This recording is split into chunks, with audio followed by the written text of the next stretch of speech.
guest today is Steve Schwartz of the LSAT blog and the LSAT Unplugged podcast and YouTube channel, which we're going to link to from the show notes at accepted.com/209. Steve graduated from Columbia University in 2008.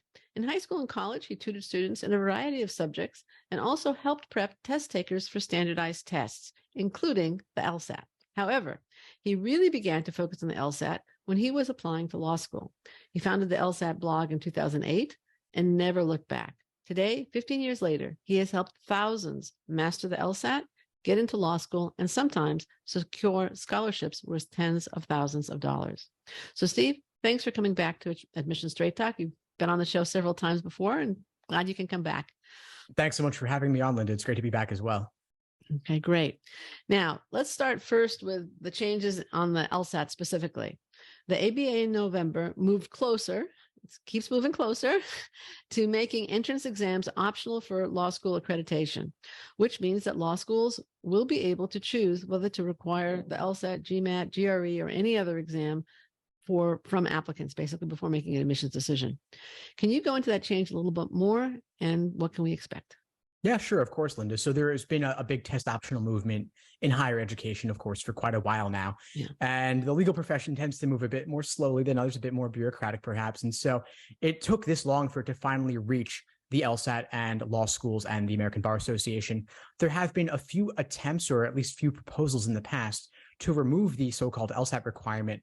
But I'm pretty sure this is the first time it's ever made it this far.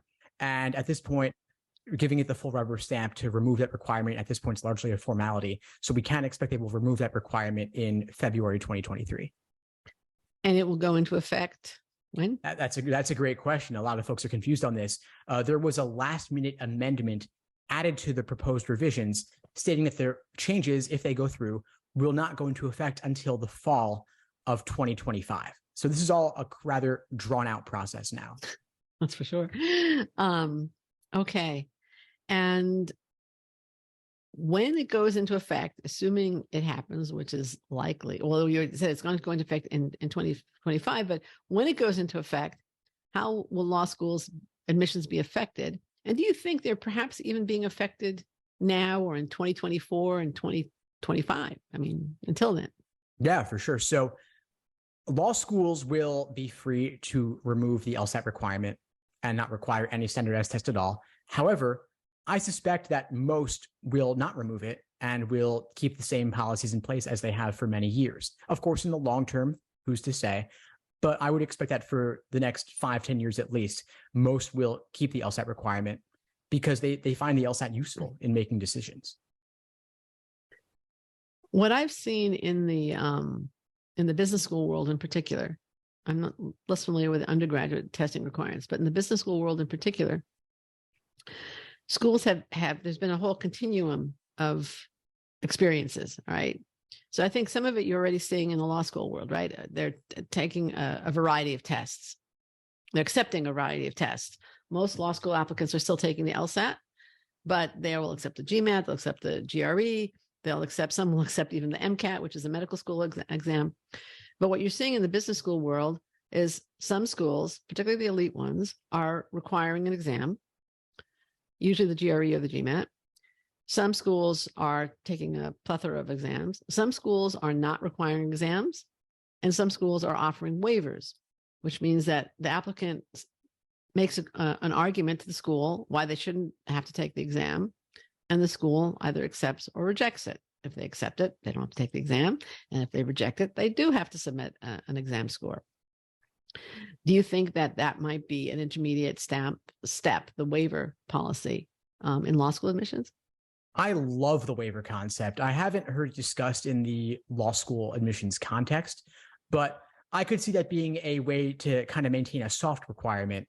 So who's to say what they'll do? I'm sure that law schools look at what other graduate institutions do, like business schools. And so they're probably aware of this option. And I do think that law schools will require the LSAT or some other exam like the GRE in the vast majority of cases. And there is a key difference, I think, for law schools versus business schools, which is that there's a big exam at the end of law school, the bar exam. And so law schools need to make sure their bar passage rates don't drop too much, meaning they need to accept applicants they think are likely to do well on the bar and pass it. Right, right. They and the LSAT is predictive of bar passage. I should be specific here. The LSAT is the strongest single predictor of first year law school grades.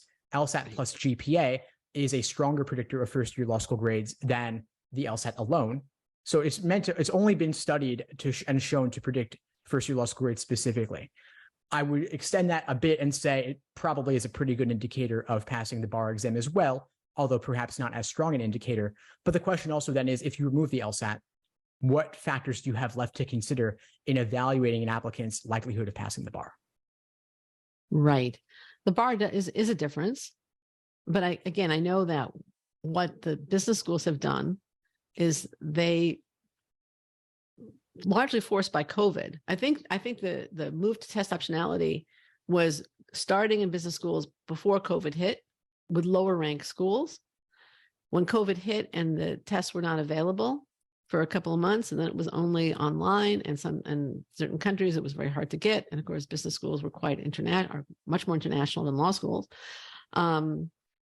They kept the waiver policies, and they started testing. Well, are the people who take the test doing better or worse in business school? Are they doing better and worse in getting the job after business school? And they, to a certain extent, reversed engineered it. And the results are not all out, but the schools that I have talked to say that they have found other measures that are as predictive or almost as predictive as the GMAT or the GRE. So I'm wondering if, especially starting lower down the law school food chain, are they going to start waiving the LSAT, which will jack up their application volume, and then reverse engineer it to see, well, is there going to be a drop in bar passage rate? Are these people not going to do as well? Are there other ways that we can assess them? I know that, for decades, certainly since I've started doing this, law school has been admissions more than business school admissions has been very much about GPA and LSAT, GPA and LSAT, GPA and LSAT. So I don't know, do you have any thoughts on that? Yeah, I do. I mean, the question, you're right that law school is unique in that admissions is largely number-based in contrast to business school, which I understand is a bit more holistic, looking at work experience, for example. The question is, I'm sure that it would be possible to reverse engineer it such that if the LSAT didn't exist, maybe you could look at all the other factors combined and then make a prediction out of that. The question is, how do you do that at scale? Yeah.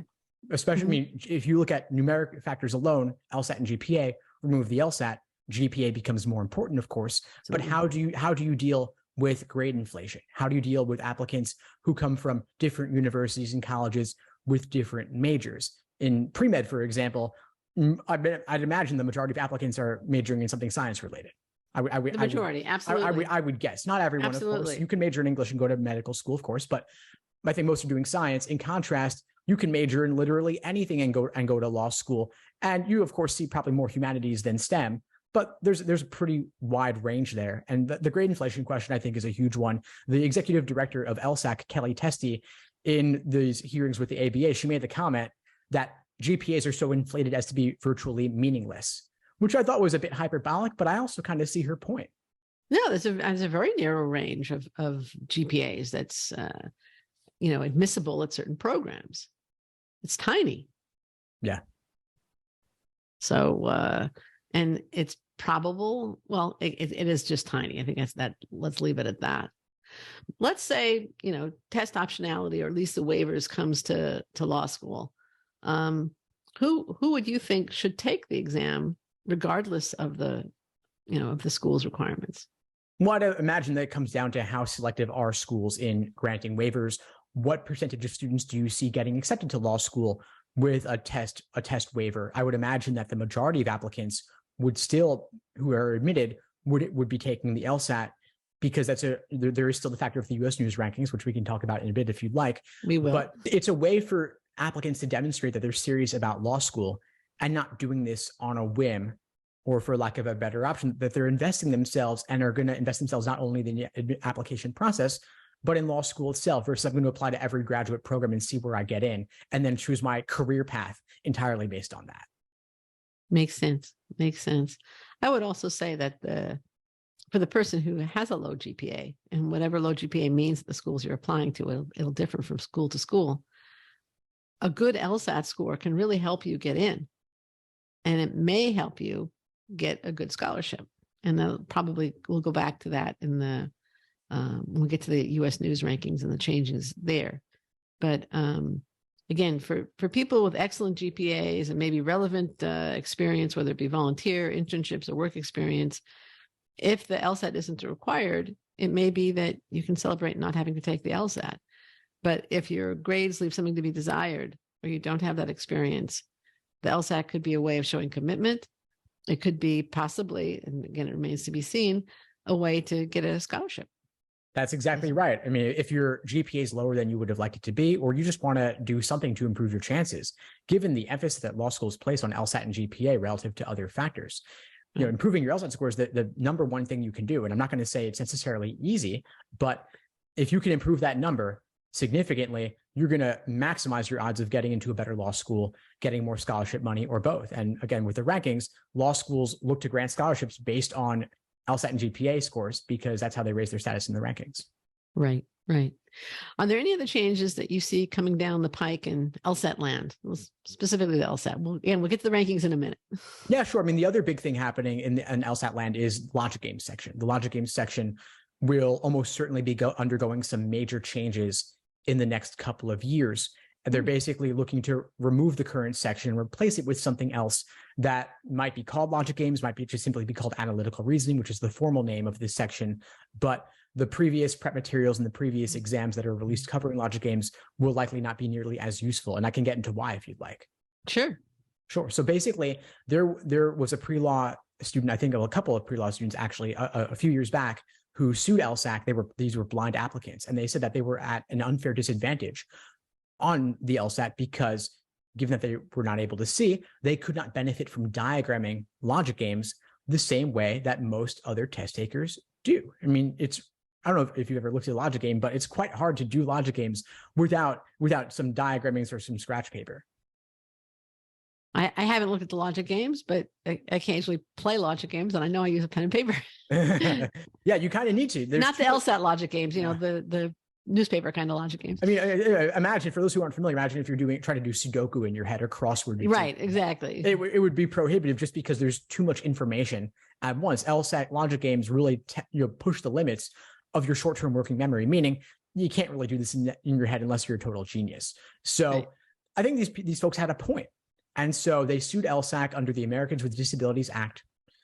And LSAC settled the lawsuit and agreed to create a new version of the LSAT, or they agreed to complete research and development into a new version of the test without the current logic games section within the next 4 years. That settlement was in fall 2019, bringing us to fall 2023 as being the deadline by which they need to complete that research and development. And they have already started that process. We see it publicly. Okay. All right. Is the new section likely to be easier?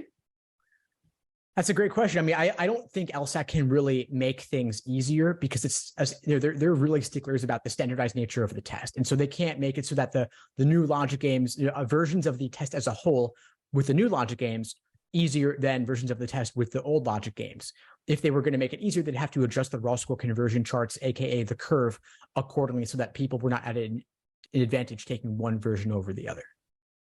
Okay. All right. Since the LSAT is not going away for at least 2 years and probably longer, what are your top tips for LSAT prep, given that the test is still required and that the LSAT is still the most common aptitude test for law school admissions? Yes, many law schools are accepting the GRE or the GMAT, but when I've interviewed law school admissions directors, they all say that the overwhelming majority, usually 90% plus, are submitting the LSAT. So what are your top tips? Well, my first tip would be, given everything we've discussed here, we've discussed a lot of changes coming down the pike in a couple of years.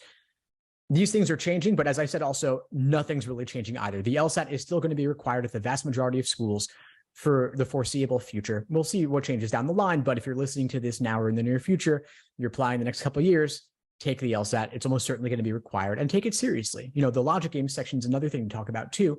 If you're listening to this now and planning on the LSAT in the near future, I would highly recommend taking the LSAT before the logic games section changes. As I mentioned, the previous prep materials for logic games will no longer be relevant. The changes are big enough that you're going to need new study approaches. And we don't have enough information yet about what that new section will be like. LSAC themselves probably doesn't even know yet. And so what that means is that you can't study for a section you don't know what it's about. When the new version does come out, sure, I'll work diligently. I'll pull all-nighters to put out new stuff as quickly as possible, but there still won't be the same volume of information out there about the new thing because by definition, it's new. In contrast, you have about 100 released exams, meaning 400 logic games of the current format you can use to study from. So take advantage of this opportunity to get the LSAT done now. Make 2023 the year that you crush the LSAT. Sounds good. All right. Now we've alluded to the other big piece of news in law school admissions, which I don't think is as significant actually, but it's still big. And that is the withdrawal of a growing number of top law schools, starting with Yale and Harvard, from the U.S. News rankings. Can you go into the background on that? Accepted's blog has a list of the top 50 programs and whether they are participating in the rankings or not. And I'm going to link to that from the show notes at accept.com/509. But for now, can you go into the background? What caused Harvard and Yale to leave the rankings, and of course other schools to follow their example? Yeah, of course, sure. And that those schools are constantly changing. I haven't even been keeping up with it. So it's great that you've put together this list of the law schools that are staying in or not staying in. That's important information for folks to know. And because it does dictate to some extent how law schools may adjust their admissions policies going forward. Although I agree with you that this isn't as big a deal as the other things we've been talking about. The background is that Yale and Harvard vocally, they made public statements on their websites and to the media that they were no longer going to submit information to U.S. News. They were no longer going to participate in the rankings because they disagree with how U.S. News ranks different law schools. And I can get into why if you'd like. Yes, please. Sure. So there were a couple of big things that stood out. One is that these schools do not like the fact that U.S. News effectively penalizes law schools for public interest fellowships. The way they calculate, who's employed after graduation, public fellowships didn't really make the cut. And so schools were at a relative disadvantage if they granted more public interest fellowships. The other big thing is that, as we talked about, law schools give out scholarship money, merit aid, based on your LSAT score and GPA. And so they were saying they don't like that U.S. News incentivizes schools to grant lots of merit aid to students to raise their status in the rankings when that money could have gone to need-based financial aid instead.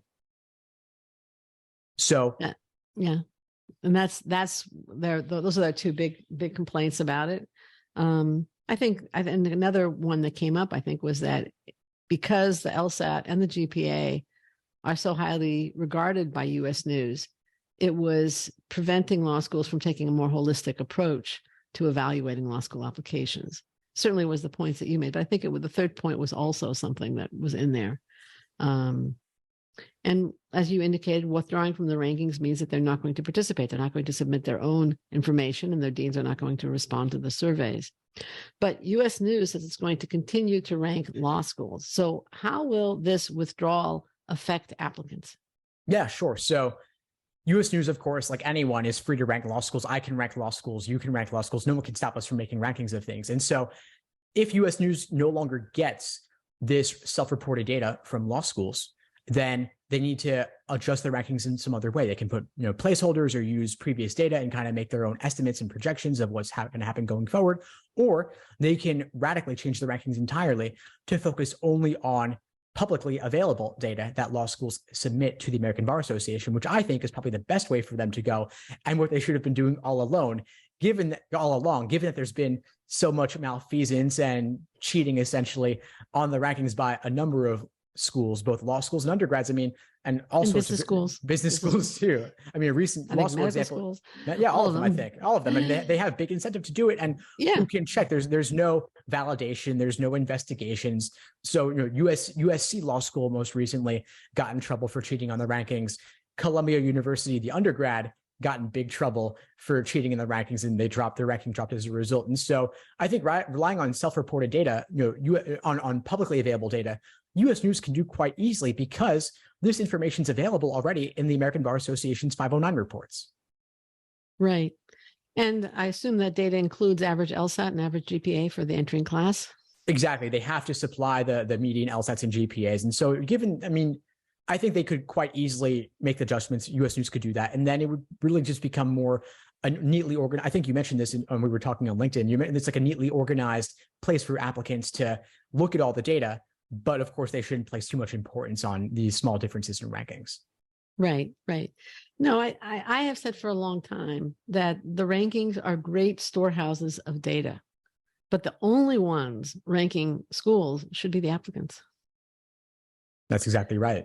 Right, because they should have their own criteria for what's important to them in a law school. If it's placement at a Big 10 law firm, Manhattan law firm, well, okay, then that's important to you. Then figure out what schools are going to get you that. If it's public interest law, then what schools are going to get you that.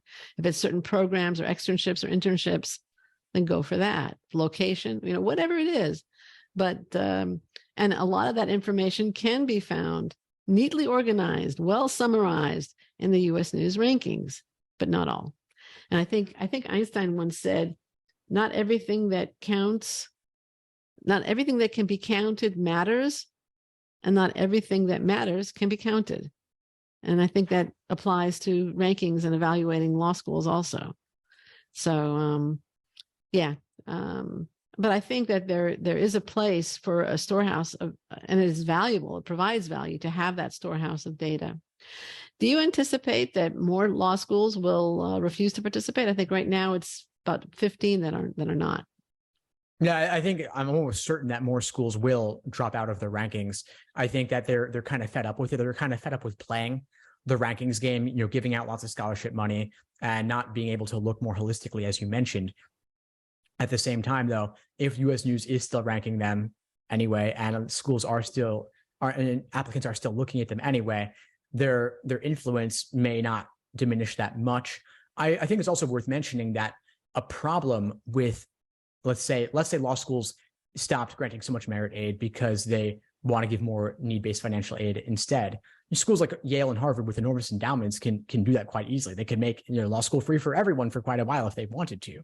Of course they don't, but other schools that don't have such large endowments and where their budgets are more closely tied to tuition dollars in particular, if they were to hypothetically stop granting so much merit aid, who would stop them from just keeping that merit aid for themselves and keeping the scholarship money for themselves? U.S. News actually, as much as I don't love the influence that U.S. News has, I think it actually plays an important and often overlooked role, that it gives schools reason to give out financial aid on the basis of LSAT scores and such and GPAs.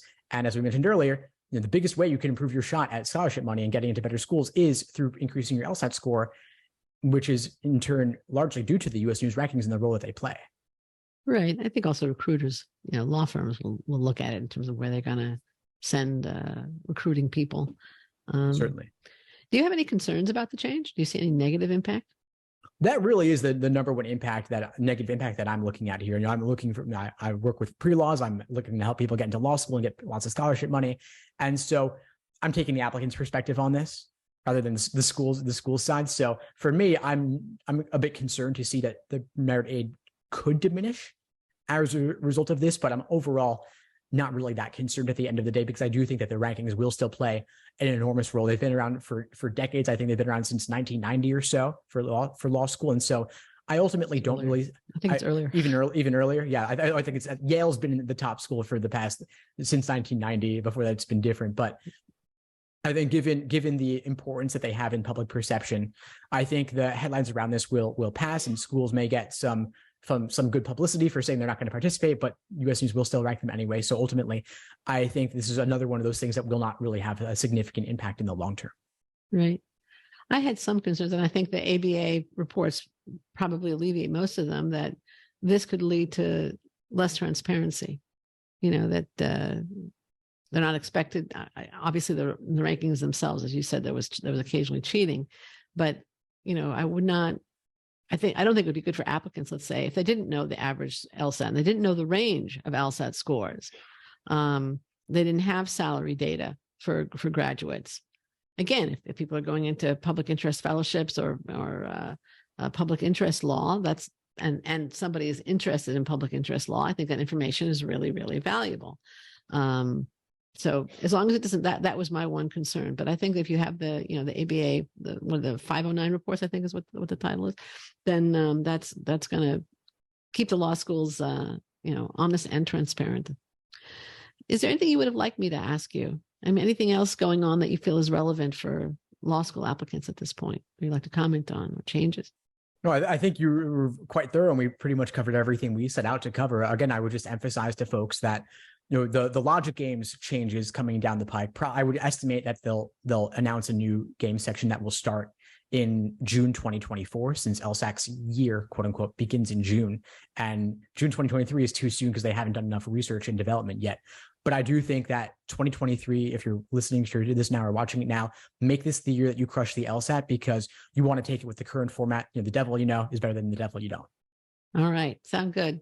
Steve, thank you so much for joining me today. I really appreciate you taking the time to speak with me and our listeners. Where can listeners and LSAT test takers learn more about your coaching?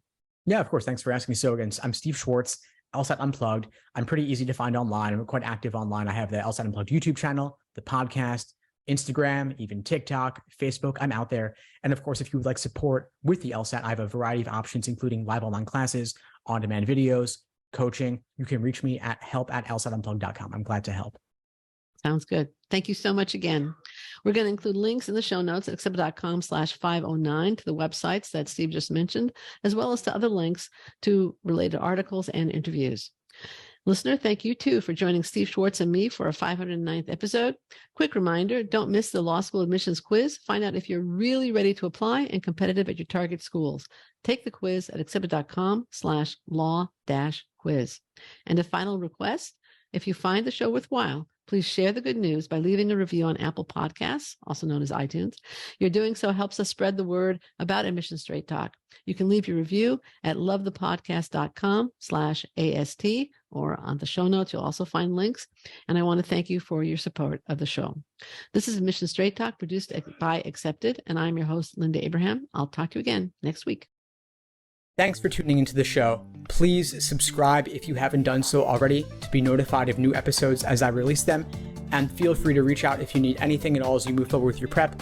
I'm happy to help however I can. In the meantime, I'll wish you all the best and take care.